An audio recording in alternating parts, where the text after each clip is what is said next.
Hi everyone, I'm Tam Evans, sales representative with Chestnut Park Real Estate Limited Brokerage in Huntsville, Ontario, Canada. Are you a first-time cottage buyer wondering what you should be looking for when you go shopping for a cottage for the first time? Here are some things to keep in mind and prioritize before you do that. Now, the first question you're going to ask, of course, is what is my budget?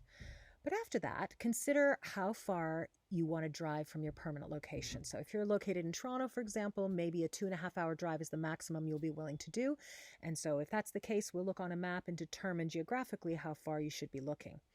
Do you want to be on the water? You might want a big lake or a small lake or a wide river or a creek or a pond. You can answer that question by asking yourself what kind of water activities you like to do. So if, for example, you like to kayak and canoe, but you don't like sea-doos and motorboats, then maybe you're going to want to look on a non-motorized lake.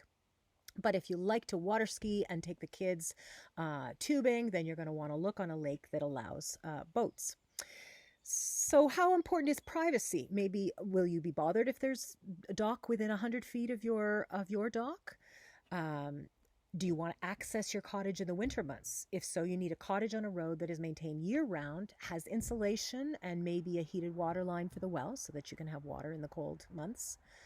Are you interested in rental income? And if so, looking at the property from a renter's perspective is a really good idea. How close do you want to be to amenities? If you run out of milk, for example, do you want to do a 15-minute drive, a 10-minute drive? Are you comfortable doing a half-hour drive?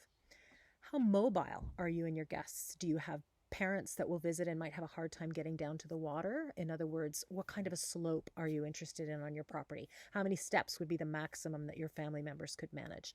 Also, something else to keep in mind, cell service. Is there adequate cell service for you to be able to work from your cottage location? Do you like the idea of having furniture included so you don't have to buy anything, or do you like putting your own style on a place? How many bedrooms and bathrooms are essential, of course?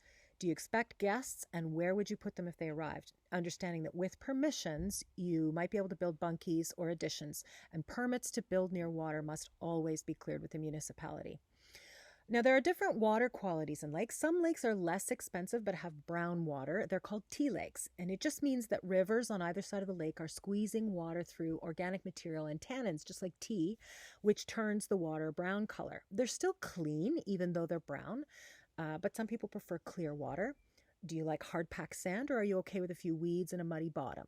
Do you want a shallow area for kids to play? Do you want to be able to dive into deep water off a dock? Do you want an area to park a boat? Are you willing to consider boat access only? So would you buy an island, for example, a property on an island or a remote property that you can't drive to? And if that's the case, then you need a marina nearby so you could park your boat. And what is your feel and style? Some areas of Muskoka are more high-end with boutique shopping and fine dining, where others are less so. It just depends on your lifestyle, what you like, and how you choose to live. Of course, high-end properties come at a higher price point. Most cottage properties have a well and a septic, so when you submit an offer, you want to consider conditions to have them inspected and water tested. And always, before a purchase goes through, you'll want a lawyer to review issues such as encumbrances, rights of way, shoreline allowances, and encroachments, so you're aware of them before you go through with an offer. Always consult with a lawyer. Just remember that most cottage issues can be repaired or upgraded when you throw a bit of money at them, or if you happen to be handy with a hammer. But there are some things you can't change once you've purchased, like location, privacy, the shoreline, and legal stuff like zoning and rights. In my opinion, views, water, and location can't be changed. Anything else can be fixed with time and money and patience if you're willing, and you can do this over time. It's great if you have a community of people you know in an area, but I bought where I knew no one and have over the years built up a community of friends, which I'm sure you would do as well. So I hope that's helpful. If you want more information about me, please go to my website, tamevans.com.